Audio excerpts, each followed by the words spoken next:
Our next segment now is going to focus on truth in business. Let's welcome Mr. SANDILE ZUNGU. He's, of course, the president of the Black Business Council, the BBC. During the earlier discussions, you've been in the audience and just listening. And I was just fascinated by one contribution by Professor Tinyiko Malulek, who said, there's not one truth, there's many truths. Many truths in business? Well, I'll start also by paraphrasing what Peter Tosh once said, is that everyone is crying out for peace. None is crying out for justice. So if you were to replace peace with the truth, it shows that this single-minded search for truth at the expense of justice, especially economic justice, can make us very blind. Indeed, in business, there are many truths that we need to talk about. The fact that 25 years or so into our democracy, less than 10% of the population have overwhelming control of the economy. That is injustice. But challenging it is part of the search for the truth. What is going wrong? What needs to be done to correct the situation? The failures of our system to protect the workers in Marikana is yet another truth that we need to search for. And there are many others. Yes, truth is multifaceted. But the search for justice, economic justice, is something that we in the Black Business Council are single-mindedly focused on. Now, in terms of leveling the playing fields, it's taking too long to be happening, you say. Therefore, there's a lack of justice. But business, as they will tell, it's about profit. It's about being there and making money. And I guess people who don't want to let others in. Is that a fair assessment? Believe it or not, the triple challenges of poverty, unemployment, and inequality is something that bedevils all of us in business, that bothers us quite deeply. We're not paying lip service to those concerns. There's absolutely no doubt, as I converse with leaders of small business as well as big business, they're deeply worried about the ever-growing inequalities in our society. Because they truly appreciate that the long-term interest of business is secured by a sense of shared justice by all. And therefore, we have to kill poverty. It's a human-made condition, especially in a context of so much wealth beneath the soil, so much wealth in human capital. It is something that can be confronted and defeated, like Mandela once envisaged. And so business, it is not true that they're just focused only on profits. It is absolutely and patently not true. But we've seen incidents of the Steinhoffs of this world as business, a lot of issues there about corruption, KPMG, the auditing fraternity not covering itself in glory recently. I mean, if you think of the word trust in business, it must be at its lowest level currently across the board. Even state-owned enterprises, the way the business is managed, you can't trust them. That's one of the truths as well, that there's massive trust deficit, not just within business itself, but also between various stakeholders where business is in that chain. The fact that now within business itself, the auditing profession is in deep crisis. When you fire a KPMG, you have to think twice whether to bring in Deloitte, whether to bring in PwC, whether to bring in Ernst & Young, because they also bring their own hohos. So if the business system is centered on lies in the accounting profession, on failure to disclose and to be transparent, God help us all. Yeah, Judge Pillay, if the business of business is not only profit, from what Mr. Zungu is saying there, and there's a triple bottom line that needs to be looked after. But if you look at the numbers and you look at people's lives today, I mean, it's like business not doing its part. It's like business has been focused too much on growing and being greedy. You look at the rate of unemployment. In this country, in 2016, I think about 70 billion rands of capital left our country to be invested elsewhere. And our own business are not investing in our own country. Business is in the business of making a profit. Otherwise, they won't be there. But they have to respect human rights while doing so, follow the guiding principles on business and human rights. And that is where business takes responsibility, is transparent, and hold itself accountable. Above all, what happens is misleading the population by making false claims about their products. What has crept in is greed, unbridled greed on the part of business to make super profits. And I think here in South Africa, we've become so complacent. We've sunk into victimhood and we're not critical. I'm thinking of this action, just all the legal actions brought in the United States, that the tobacco company deceived us for years. They were killing us with their product. Same with Coca-Cola and sugar. And the more recent decision on opioids, where Johnson & Johnson were ordered by a court in the United States to pay $740 million in compensation because people died from taking ordinary medicines. So it's a big picture of responsibility by business, but business can't do it alone. Government can't do it alone. We need civil society alertness. We need strong consumer rights activism. I would say right now in South Africa, frankly, we owe it to the media. It's only the media that is exposing all kinds of violations, including excesses by business. So I would like to see people come out of their corners, tribal or otherwise. We don't have to reinvent the wheel on values. We're not living in a dictatorship. We're in a democracy. I mean, inclusivity becomes an issue when it comes to business generally. Talk about stakeholders. Environment is another issue. Recently, there was a story that ENCA, we covered out mercury being stored, or a mercury-related product being stored in a warehouse in Durban, and that warehouse went on fire, toxic fumes and stuff. The water of Umgeni is now being affected, or parts of it, and that's business, Professor. That's business and regulatory failure from government, because as soon as that issue of mercury emerged, the relevant agency should have tackled it. But having said that, let me take this opportunity to agree that the business of business is business. But what is business? It is not plunder and looting as much as you can loot from any community. It's not what happened at Lonmin. It's not what's happening in many mining communities, where you take as much as you can and you leave those dumps for the zamazamas to further create problems for the community. The business of business is sustainable business, and that's what the UN Global Compact has taught us, that you can do business in a manner that ensures that you get profit, but you get profit sustainably. From a young person's view, Fasiha, when you look at business, I mean, what do you think about? I remember comments made during the Fees Must Fall campaign, for example, for free education, that even the private sector needs to support free education in this country.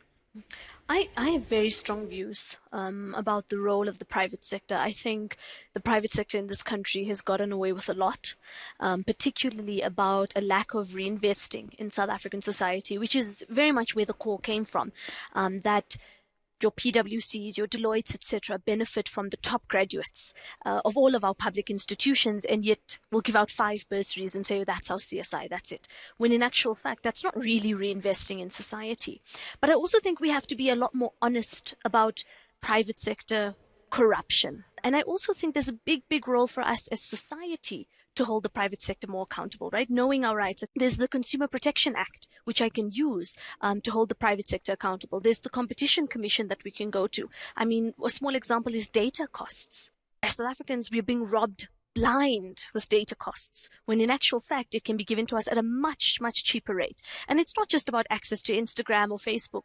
It's about research capability. It's about allowing that mama on the side of the street as a street walker to take her business to the next level using the internet, for example. So for me, it's not about government alone. We're going to fix society when we start applying higher standards to everybody. And one last point before we hand over. Whenever we try and talk about holding the private sector accountable, there's always this thing of capital flight. They're going to disinvest. They're going to leave. Business is about business. It's a threat. and it's a threat because they want to keep the status quo as it is. Thank you, Fasiha. Faith?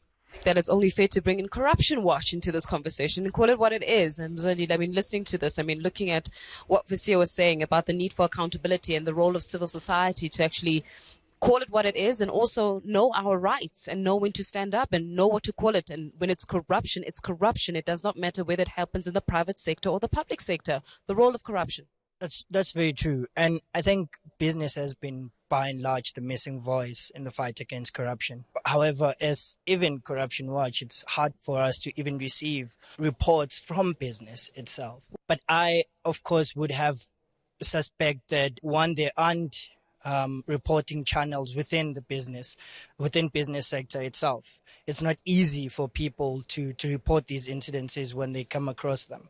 But I think, and also in fear of victimization, even though we might have legislations around that, it's not easy still for people to come and report these incidences. What makes it even worse is that you now have high levels of unemployment, which makes victimization much more easier and much more prevalent within the business space as well. So I think it's about time that business starts raising their voice against the fight against corruption, because otherwise it's easier to see business as a complicit player in corruption. Very interesting point there. And I'm just want to bring in from the Ethics Institute, Grace, just to come and join me as well. I mean, looking at this conversation around business, and could we say that the practice of ethics in business is very utopic, especially in the South African context at this moment in time? And how then do we start regaining that confidence and putting that confidence back in business and knowing that actually business can be operated ethically? There's always the question, is business ethics a contradiction in terms? And some people would say that it is. But the answer is it doesn't have to be. Unfortunately, I think we live in a in a society where something very sick has gone wrong, where the wealth gap between the richest executives and the poorest millions of people who aren't currently in this room right now, it's criminal. There's obviously the very bombastic side of corruption in business that we can talk about, but there's something also a lot more subtle, which is what the picture of success has been allowed to look like and what we all aspire to. When you have people struggling as much as we have in this country, we've been speaking about ethics a lot here, what kicks in is survival ethics. And when survival ethics kicks in, you look after your own, and that's actually when truth becomes most manipulable, because anything can be justified in the cause of surviving, unless we address the fact that we live these materially different lives and we economically transform this country. We will be trapped by that old adage which says, bread first, morals later. Some real conversations there, and you're snickering there a little bit, Mr. VAVI. Just come and share with me in terms of exactly your thoughts into this matter around business and the role of business. Are we all living in this idealistic utopia around seeking ethics and seeking truth in business? And how then do we start changing this very interesting narrative that we're persisting? And I'm going to have to speak the truth. The reality in South Africa with our history is that the state was designed for extraction of our mineral wealth, and the state was designed through the provision of cheap labor. And the people who were to provide this cheap labor were the Black African majority. And post-1994, what we have faced is the fact that this very powerful bloc of property class managed to impose its own values on society as societal values. The value of me first, the value of the survival of the fittest, the value of greed and absolute greed at the expense of the overwhelming majority. It goes back to the saying that I like to say, their opulence explain our poverty. And this is where we caught up in relation to the corruption that we are referring to. It's not a coincidence. It is how the capitalist system is designed to be corrupt, to be based on the survival of the fittest, and to hell with everybody else. And so there has been a bigger capture not what you are seeing in Zondo. That's a small thing. The real capture has been the invasion of these values from the tiny minority of the powerful men and women who owns the means of production, then who have captured our leadership. If you look at the rates of corruption in South Africa, PwC, McKinsey, Steinhoff, VBS, Bosasa, you can just name the scale of reckless looting of society resources by this powerful minority. But they have the media. We're going to speak about the media to say this is okay. This is how systems should be organized. And all those that are complaining about that must sit down, and they will be given names, and they will be dealt with. Mr. VAVI, that's the whole point of labor here, is the fact that we get to be able to stress and really inform this issue around truth, Dan? Truth, lies, and hope. Is there hope, Mr. Zungu, that business can redeem itself? Just listen to some of the comments here. Can we change the way business has been done in order to right the wrongs that have been happening? Is it possible? Well, first and foremost, I must concede that business has not been a wholly stakeholder in the in an attempt at creating a society. That's not what I was trying to project. The truth of the matter is that for so long as we have an economy which is growing, albeit at such pedestrian levels, when the challenges that are facing our society are so huge and ever growing, you will have the manifestation of contradictions from time to time, such as you have what one narrative says is xenophobia. Of course, it is xenophobia. But what gets lost in the arguments around that time when the pendulum is swung anti those who are at the forefront of such is that those people are fighting for resources as well. Now, business is at the center, has got to be at the center of employment creation, and not for employment's sake, but because it wants to grow the business and it has to grow the economy as a consequence.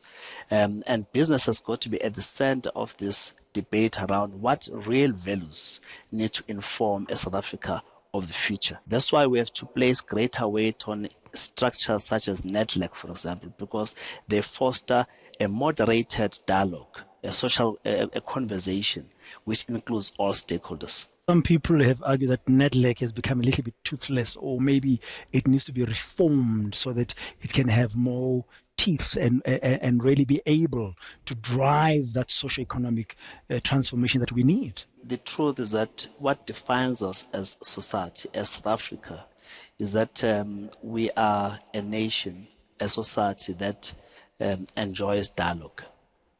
For so long as there is jaw, we minimize any room for war. Yes, NETLEC is not an efficient structure. All the stakeholders, if you talk to labor, talk to organs of civil society, business and government as well, they recognize the lack of efficacy in that structure. But there's no alternative. We need to get these multi-stakeholders talking. I guess as we conclude this segment, any of you panelists can pick up on my comment that looking at what's been happening in our country to date and looking at how certain things have played themselves out in business. I mean, Mr. VAVI was talking about the Bosasas of this world as an example. It looks like greed has been at the center of most of this behavior that's been very damaging as people are chasing another rand. Well, certainly greed has been part of the problem, and through that greed, the capturing of elements of the state and repurposing them for tenders, policies, etc. But to business and to Mr. Zungu and all business people who are here, what I would say is they say Rome fell because of moral degeneration. But new research shows that it fell because of social injustice. Far too many people were left behind. And in the world globally, we blame demagogues, social entrepreneurs, and nationalists as spoilers in democracy. The truth is, the real spoiler of democracy is the collusion between governments and business that leaves a whole lot of people behind. And in South Africa, the collusion has been between black business, not even black business, black politicians and white business. Until you guys in business make sure that we grow the ordinary young person in the village, in the township, and wherever, we grow those people in the villages that want to be part of the economy, and they are doing something about it, but they exclude it, we're not going to make our democracy work. But what does it mean? It means everyone must give up something. There are trade-offs. A parting word from you, Mr. Zungu? I think a Prof has said a mouthful, and I agree with every word that she uttered. You know, in a search for truth, you've got to decipher and unpack to the extent that she has done. Because that's the absolute truth, that the collaboration, the conspiracy, and the collaboration rather between black politicians and white business to the exclusion of black business, and among others, workers and ordinary entrepreneurs who just want to emerge. Therein lies the injustice that I was talking about. But there is hope. There is hope because these conversations are going on. The media, the platforms that we are providing allow us to make those truths to be mainstream and to confront them head on without pulling punches. Because it is when you do that those who are at the center of the construct of lies, as VAVI so eloquently outlined it, then begin to push back. We had a rot in the society from the top that infused every profession, every part of our life. And we have to take that on, drive it out, and rebuild all of those institutions, including the media.